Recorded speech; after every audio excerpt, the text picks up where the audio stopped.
Hello guys, welcome to my YouTube channel. අද මේ video එකකින් ඔයාලට කියලා දෙන්න යන්නේ strong core එකක් තියෙන එකේ benefits මොනවද කියලා. ඒ වගේම කොහොමද solid core එකක් හදාගන්නේ කියලා. ඉතින් මේ වීඩියෝ එක බලපුවාම ඔයාලට තේරෙයි මම කොහොමද 50 kilo dumbbells දෙකකින් ඒ කිව්වේ 100 kilos වලින් කොහොමද හොඳට balance කරගෙන walking lunges කරන්න කියලා. එහෙනම් අපි වීඩියෝ පටන් ගමු. ඉතින් මේ බහුතරයක් ජිම්ස් වලට යන අයට හරි අවබෝධයක් නෑ මේ solid core එකක් තියෙන එකේ benefits මොනවද කියලා.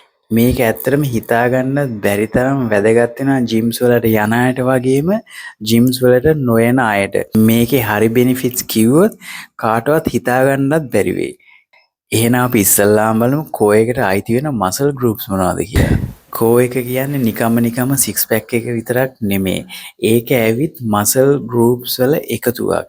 ඉතින් මේවා support කරනවා ඒ වගේම stabilize කරනවා ඔයාගේ spine එක වගේම pelvis එක. ඉතින් මම මේ පෙන්නන pictures වලින් බලා ගන්න පුළුවන් හරියට මොන area එකද කියලා. එතකොට මේ core එකට අයිති ප්‍රධානම muscle group එක තමයි abdominal muscles.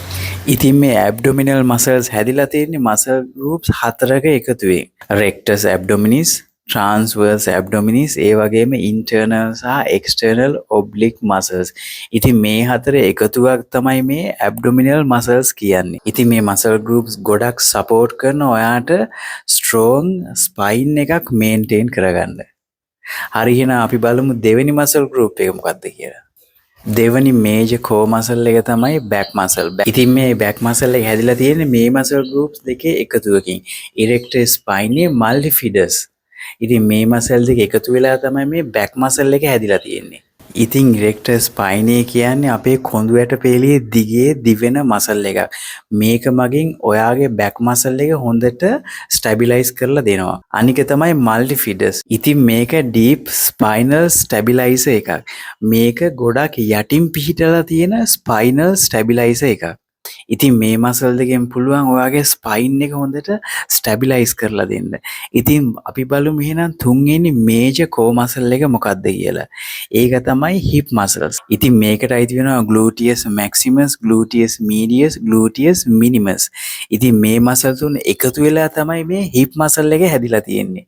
ඉතින් මේ muscle තුනෙන් pelvic එක හොඳට stabilize කරලා දෙනවා. ඒ වගේම හැම movement එකක්ම සාර්ථකව කරගන්න හොඳ power එකක් දෙනවා. ඉතින් ඔයා sprinting කරන කෙනෙක් වෙන්න පුළුවන්, හොඳ weight එකක් දාලා squats කරන කෙනෙක් වෙන්න පුළුවන්, නැත්නම් හොඳ කන්දක් නගින කෙනෙක් වෙන්න පුළුවන්. මේ හැම movement එකකටම හොඳ power එකක් දෙන්නේ strong hip muscle එකක් අපි හදාගත්තොත් විතරයි. ඉතින් අනිත් muscle එක තමයි hip flexors. ඉතින් මේ muscles ගොඩක් උදව් වෙනවා ඔයාගේ කකුල උස්සද්දී. අනික තමයි pelvis එක හොඳට stabilize කරන්න උදව් කරනවා. එහෙනම් දැන් ඔයාලට තේරෙනවා ඇති hip muscle එක හැදිලා තියෙන්නේ gluteus maximus, gluteus medius, gluteus minimus වගේම hip flexors වගේ muscle groups එකතු වෙලා. එහෙනම් අපි බලමු අන්තිම ඒ කිව්වේ හතරවෙනි main core muscle group එක මොකක්ද කියලා. diaphragm and pelvic floor muscles. ඉතින් diaphragm එක ගොඩක් උදව් වෙනවා අපිට ශ්වසනය කරද්දී. ඉතින් මේ muscle groups ඔක්කොම එකතු වෙලා strong functional core එකක් හදනවා. ඔයාට අවශ්‍ය balance එකයි posture එකයි හදන්න. ඒ වගේම ඔයා කරන හැම movement එකක්ම ඉතා සාර්ථකව කරගන්න අවශ්‍යයි. ඉතින් දැන් ඔයාට හොඳටම තේරෙනවා ඇති අපි ජීවිතේ කරන හැම movement එකක්ම ඉතා සාර්ථකව කරගන්න solid core එකක් කොච්චර වැදගත් වෙනවද කියලා. හරියටම core muscle එකට training කරනවා කියන්නේ hip එකයි pelvis එකයි spine එකයි stabilize කරන්න අවශ්‍ය සියලුම muscle වලට training කරනවා කියන එක. හරි මම දැන් ඔයාලට කියලා දෙන්න යන්නේ මම solid core එකක් හදාගන්න මේ කරපු හැම දෙයක්ම පියවර 4කින් හැමෝටම තේරුම් ගන්න පුළුවන් විදියට. හරි එහෙනම් අපි බලමු පළවෙනි එක මොකක්ද කියලා. ඉතින් පළවෙනි එක තමයි master core stability training. ඉතින් මේ වගේම පුළුවන් ඔයාට strong core එකක් හදාගන්න වගේම spine එක හොඳට ආරක්ෂා කරගන්න. ඉතින් ඔයාට පුළුවන් නම් මෙන්න මේ exercises ඔයාගේ workout එකට එකතු කරගන්න. plank, dead bug, bird dog, glute bridges. ඉතින් මෙන්න මේ exercises වලින් පුළුවන් ඔයාට deep strength එකක් හදාගන්න ඔයාගේ core muscle එකේ. ඉතින් දෙවෙනි එක තමයි ඔයාට පුළුවන් මේ dynamic core movements ටික ඔයාගේ workout එකට එකතු කරගන්න. hanging leg raises, cable wood choppers, Russian twist, ab wheel rollout, mount climbers. ඉතින් ඔයාට පුළුවන් මෙන්න මේ exercises වලින් කීපයක් ඔයාගේ දිනපතා workout එකට එකතු කරගන්න. ඉතින් ඔයාට ඕන නම් balance bullet proof core එකක් ඔයාට පුළුවන් මෙන්න මේ exercise ඔයාගේ back එකට වගේම glutes වලට එකතු කරගන්න. RDL good mornings ඒ වගේම Superman Halls ඒ වගේම hip thrust මේ exercises ඔයාගේ workout එකට add කරගන්න පුළුවන් නම් ඔයාට පුළුවන් strong lower back එකක් වගේම glutes හදාගන්න. අන්තිම එක ඒ කිව්වේ හතරවෙනි එක තමයි progressive overload and consistency. ඉතින් ඔයාට පුළුවන් නම් ඔයා කරන exercises වල duration එක resistance නැත්නම් reps weekly වැඩි කරන්න. අනික තමයි ඔයාට පුළුවන් ඔයාගේ core එකට workout කරන්න 3 to 4 times a week. ඉතින් rest day එකේ වුණත් කිසිම ප්‍රශ්නයක් නැහැ.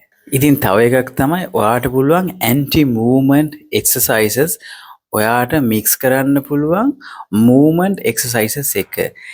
ඒ කිව්වේ කිසිම movement එකක් නැති exercises ඔයාට mix කරන්න පුළුවන් movement එකක් එක කරන exercises එක.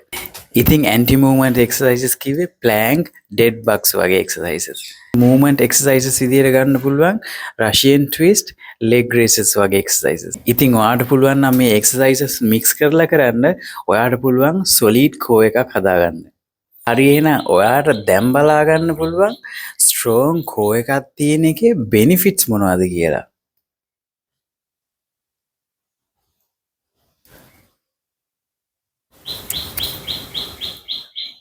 හරි දැන් ඔයාලට තේරෙනවා ඇති බහුතරයකට කරගන්නම අමාරු movements මම කොහොමද කිසිම support එකක් නැතුව හොඳට balance කරගෙන තනියම කරන්න කියලා. RDL Smith machine lunges, barbell reverse alternative lunges. ඒ වගේම dumbbell barbell walking lunges, Bulgarian split squats. ඉතින් මෙන්න මේ movements තමයි legs වලට තියෙන අමාරුම movements. ඉතින් ඒකයි ගොඩක් කට්ටිය මෙන්න මේ exercises skip කරන්නේ. හැබැයි ඔයා දන්නවද මෙන්න මේ exercises තමයි hamstring වලට වගේම glutes වලට ගොඩක් effectiveම exercises. ඉතින් ඒකයි මම හැම වීඩියෝ එකේම කියන්නේ දෙයක් කරන්න කලින් යම්කිසි අවබෝධයක් ඇතුව කරන්න. කෙනෙක් කියපු පළියට දෙයක් ඇහුව පළියට ආවට ගියට හැමදේම කරන්න යන්න එපා. මොකද ගොඩක් කට්ටිය කැමති heavy දාලා exercises කරන්න. හැබැයි ඔයා ඉස්සල්ලාම කරන්න ඕනේ solid core එකක් හදාගන්න ඕනේ. ඉතින් මම දැන් ඔයාලට කියලා දුන්නා මම core එක strength කරගන්න කරපු steps 4ක්. ඉතින් මේ 4 හරියට follow කරොත් ඔයාට කෙටි කාලෙකින් strong core එකක් හදාගන්න පුළුවන්. ඉතින් ඊට පස්සේ ඔයාට පුළුවන් ඕනම exercise එකක් heavy දාලා balance එකකින් කිසිම support එකක් නැතුව තනියම කරන්න. ඉතින් ඔයා power lifting කරනවා වෙන්න පුළුවන්, weight lifting කරනවා වෙන්න පුළුවන්, body building කරනවා වෙන්න පුළුවන්, athletic කරනවා වෙන්න පුළුවන්, නැත්නම් මොකක් හරි sport එකක් කරනවා වෙන්න පුළුවන්. ඒ හැමෝගෙම performance අඩු වෙන්න එකම reason එක තමයි මේ කෝ එක හරි විදියට හරියට ස්ට්‍රෙන්ත් කරගන්න අවශ්‍ය දැනුම නැතිකම. ඉතින් මම හැම වීඩියෝ එකේම කියනවා යම්කිසි දෙයක් achieve කරන්න ඕන නම් ඒ දේ කරන්නේ හරියට කරන්න ඕන පිළිවෙල. මේ කෝ මසල්ස් ටික එකින් එකට පිළිවෙලට හරියට ස්ට්‍රෙන්ත් කරගන්න. එතකොට පුළුවන් ඔයාට ඔයාගේ ගෝල් එක හරියට achieve කරගන්න. ඉතින් මේ දේවල් වලට short cuts නැහැ. pre-workout ගත්ත කියලා creatine ගත්ත කියලා මේ දේවල් මේ විදියට හරියට ඔයාට achieve කරන්න අමාරුයි. ඉතින් මේ එක එක්කෙනා කියන දේවල් ඔළුවේ දාගෙන